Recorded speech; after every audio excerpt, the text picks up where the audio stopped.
Good evening, everyone. This one's going to be a relatively quick one.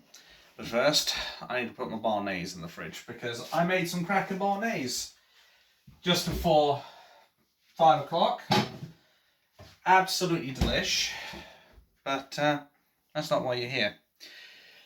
I really just wanted to let some feelings out more than anything. And that's something I never thought I'd be doing.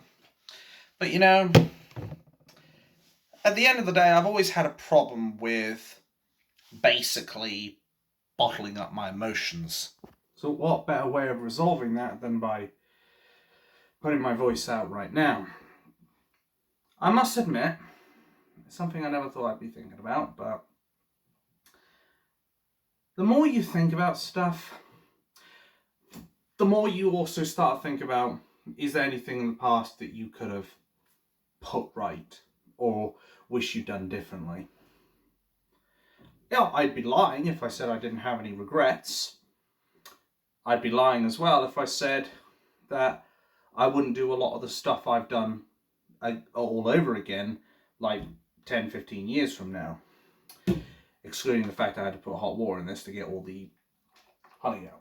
Anyway, I wanted to basically put out that there are some emotions that make me feel a little bit of regret. A lot of it mainly when it comes down to when I messed up regarding Tommy Robinson. Maybe I'm hoping that when I go down there, maybe I'll get the 10, 15, 20 seconds, however long, just to be able to go up to him and say I'm sorry that I said some of the shit that I did back when, well, I still am, to be fair, very impulsive. But there was a time where he made this really angry video. I can't remember precisely what it was off the top of my head, but I think he was slagging off some of the people who were supporting him for the wrong reasons. I can't remember precisely what it was off the top of my head because it is so long ago, but I know that when I came out, I made a video and I basically, and quite rightly, got ratioed for it. I got my face just literally planted straight into the floor, basically. And I'll tell you one thing. As I said, when I make a mistake, I'm the first person to put their hands up for it. And I know damn well I made a mistake with that. And I think even when I had my old channel, I think I even tried to rectify that mistake and said that I got it wrong. I rushed into it and I'm sorry to Tommy Robinson and what have you. But maybe now I just feel like I haven't been able to fully let go of that because of the fact I haven't been able to say it to his face, generally speaking. It's one of those weird things. Like, on the one hand, I feel like I shouldn't be doing it because it's like he's got better things to do. But then on the other hand, I feel like I've got like a shackle around my leg that is just weighing me down. And I feel like part of that is because of the fact that I feel like I didn't apologise to the man in person.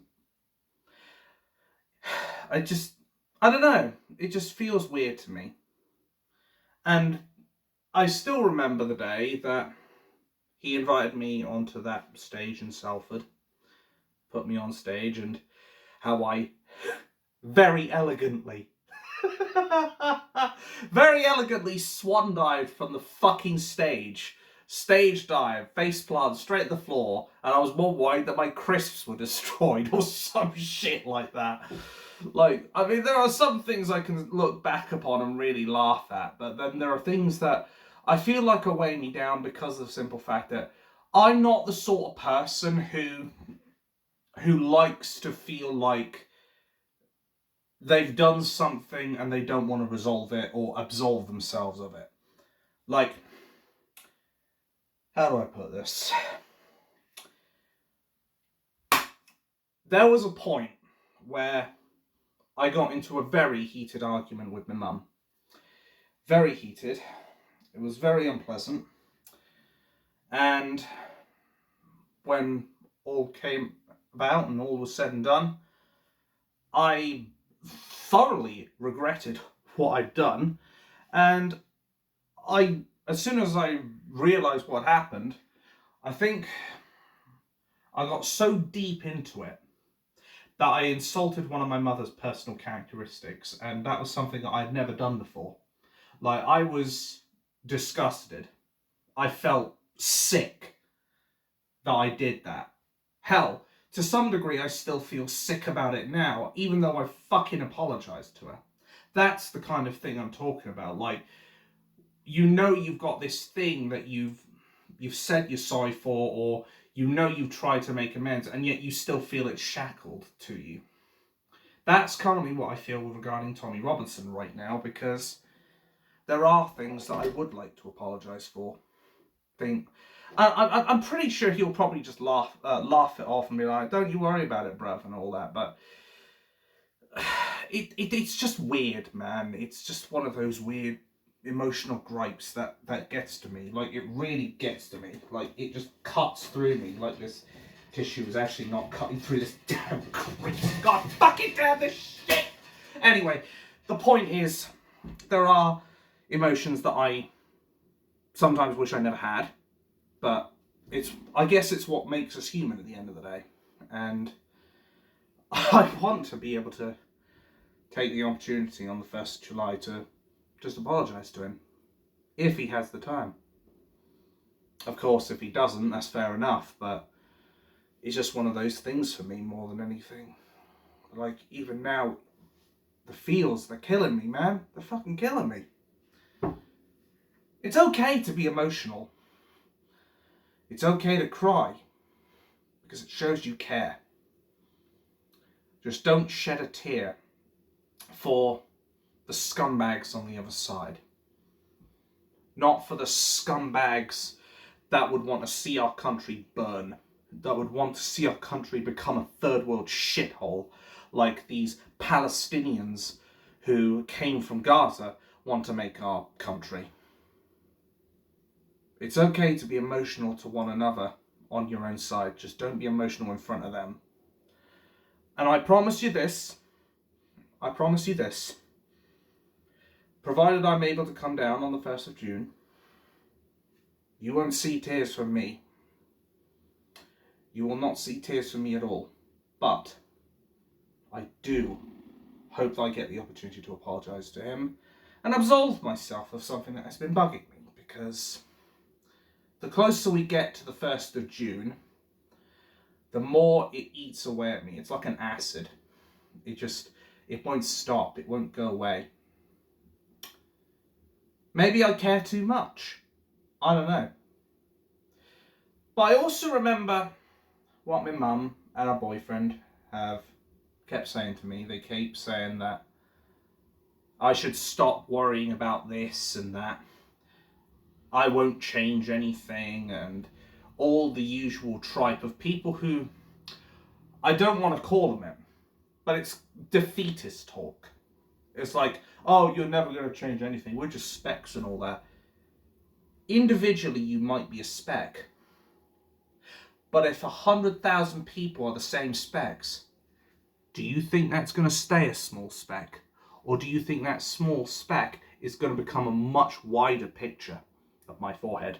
Anyway, do you think it's going to end up becoming a much bigger picture rather than just that small blip? That's my argument towards the pair of them. And I know Mum does it for good intentions and what have you, but at the end of the day, there is a fight going on. There is a culture war going on. And you know what? I'll be damned if I just make like a tombstone and just sit there and watch while it all happens. I'm not going to be some fucking doormat that people can just walk over. I'm not going to be some NPC who sits back while the wankers who are coming into our country and are desecrating our rights, our beliefs, our culture, everything, continue to do so. Because at the end of the day, this is our country. Not theirs, ours. And I will tell you now, I will fight to the death to defend defend my country in the same way I would fight and defend my family with my life. Someone tells me that the country's being invaded, I will be there. If someone tells me that my presence is needed in London because there are people who want to destroy us, I'll be there. Because at the end of the day, what I want, I don't care what happens to me. I don't care if I go down there and then someone pulls out a knife and they stab me. And obviously I'm making sure I'm not stabbing myself, because I don't need my job to be harder. I do a good enough job of that shit already. But I digress. I don't even care if someone comes out their way to stab me and what have you, or shoot me, or do unspeakable things to me. At the end of the day, it's not about me. In some cases, it may not even be about you. It's about the future we leave for our next generation. And I don't know about you, but I don't want a generation where everything is being flushed down the toilet, or in my case, the washing up bowl. But my point is, I don't want my country being flushed down the toilet by elected twats who have no competence or no desire to serve the British people, or by unelected bureaucrats in Brussels who have no clue how to run a country. Hell, they don't even know how to run their own fucking bath, quite frankly. Or if they do, I'm surprised, because at this point, it almost looks like they wouldn't be able to.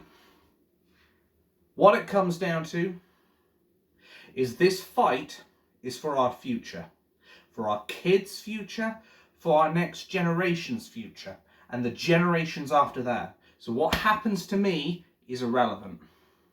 And I know my mum will be like, you should think about yourself, you should want better in your life and what have you. But at the end of the day, not everyone gets to have a life where they get to sit in a glass tower sipping champagne and enjoying the high life. I've come to accept that.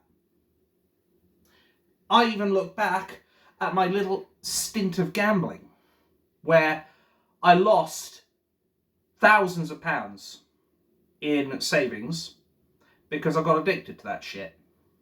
And I could have had 18,500 profit off of just 400 quid. I don't just look at that as a mistake, I also look at it as a sign, if you will. Not just the fact I'm an idiot for doing it in the first place, but I look at it as a sign that maybe I'm not meant to have that. Maybe I'm not meant to have the high life. And sometimes even that hurts. The truth hurts. And the truth doesn't care about your feelings. The truth doesn't care if it knocks you down and kicks the shit out of you while you're down. It only cares about putting the facts out there. And the cold bit of truth here is, this isn't about me, you. Hell, it may not even be about Tommy Robinson for all I know. It's about securing the future. Never forget that. Never forget that. It's about what kind of legacy we want to leave behind. It is about what kind of future do we want our future generation to have. Do we want a future where we're all too scared to speak out against a common enemy, radical Islam, and the world order, because we fear being called racist or far right or all the other name tags that they literally have conveniently placed on a bloody shelf ready to chuck them out at everyone like frisbees? Or do we want a future where our children can actually grow up and have a life? Where our children can actually enjoy marriage, they can enjoy life, they can enjoy luxuries, they can dare to be themselves, they can, I don't know, they can fucking sky jump off a plane or whatever. Do we want that for our kids? I obviously make sure the kids know what they're doing before they go skydiving off a fucking plane. But my point is, we've got to fight for this. We have to fight like our very lives depend on it. Because there is that saying, you know not what you have until it's gone. Unless it's some kind of food item, in which case I know exactly what it is when it's gone. Anyway, the point is, you've got to make sure that these people cherish what they've got. Make sure that we fight to protect what we have, protect what we want our children to have, because no one else is going to do it. The establishment ain't going to do it. The media ain't going to do it. The two-tier policing system and the two-tier justice system ain't going to do it. The Palestinians and the illegal immigrants coming to this country aren't going to do it. Only you can. And that's why, on the 1st of June, we must be prepared to fight the good fight. In the right way, of course, I would prefer it. I would prefer it if it was peaceful. I would prefer it if people weren't beating each other up and what have you. But we have to make sure we keep fighting. Because evil only wins when good men and women do nothing. I tell you what, I haven't poured out my friggin' emotions to let that shit happen. I want to keep fighting. Because I know I've got some sins to absolve myself of. I've got some things that I need to do before I pass on. I have got things I need to do before I can safely say that my fight is over. And I will be fucking damned if I let this political class of traitors and snakes continue to beat us down. And I will be fucking damned if I give my country to a bunch of intolerant pricks who think they can control us, who think that they own our country. This is our country, not theirs.